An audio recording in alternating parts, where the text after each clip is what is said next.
Well, no, I didn't live in Tampa. That's not true. Okay. I went to Tampa on business. So did John Gotti Jr. There's one of the allegations was they chased you out of New York. No, it's ridiculous. He comes to Tampa with me. Yeah.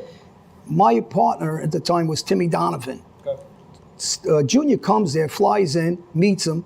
Timmy Donovan, on Junior's permission, ends up testifying against me. Junior tells him to testify against me, and he testifies for Junior. You know, so he takes guys like Robert Lamidola, he tells them to testify against me, and he gets statements for him. He gave them permission. Well, he's lining up people to testify against me. So the nonsense is, the reason why he's talking like that is because we had a plot to kill him. And, you know, in 94 that started. We were going to try to hit him. In 95, the end of 95. You guys were going to kill John Jr.? John Jr. 95, we were going to hit him.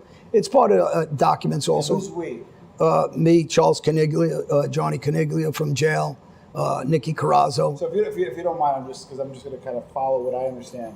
So at that time, he is at least a captain, correct? At that time, he's an acting boss. He's acting boss. He's an acting boss. And you mentioned some names that I understand are in administration, right? And you being a non-made member. So basically, some guys got together, made a non-made, and said, hey, we want to knock out a boss. Similar to what happened to Castellano. He's not a boss. He's not recognized. The Genovese family's not recognizing him. The Lucchese family's not recognizing him. He's not recognizing him. Within our own family, they want to recognize him. That's okay. For me, I didn't recognize him either. I used to. By 94, I start telling him, this guy's not going to tell me what to do anymore. I said, so I was on board. We had plenty of meetings, me and Gotti, where we were going to hit him at Aqueduct Racetrack, me and my two cousins. Yeah. That didn't go because he didn't come back out the door we wanted to. 95. Oh, wow. So you guys made physical attempts, they just never carried through. Yeah. In 95, we go back out trying to hit him again. And that's with the backing of Charles Knibb gave me a machine gun and a 9mm. And he asked me to kill him. He asked me to kill him, Carmine Agnello, and Pete Gotti. And the regime that was running the Gambino family, trying to take it over, which a legitimate gangster was Nicky Carrazzo. And he wasn't going to sit for a spoiled punk kid with no crew to tell him what to do on the streets. Wow. So that move was a legitimate move.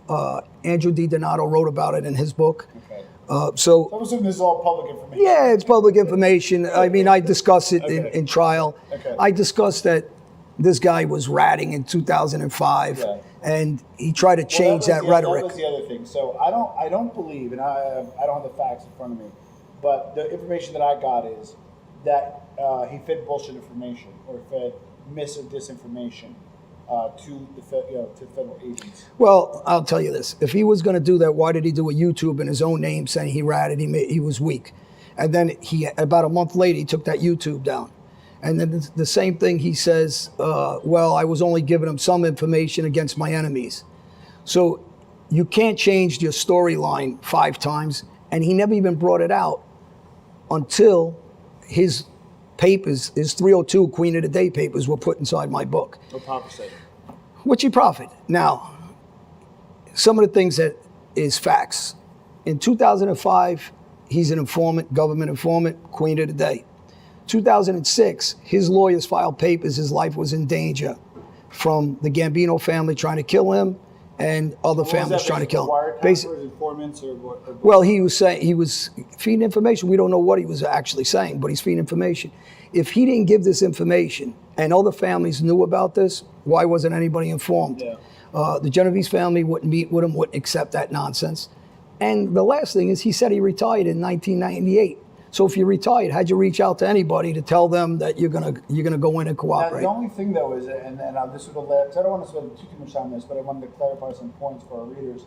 The last one was that you testified at his trials and were deemed a non-credible witness. That's another, this is what the Gottis do is put out rhetoric to change the narrative from him being a rat, him being an informant, him going for Queen of the Day, to try to make somebody answer to their nonsense.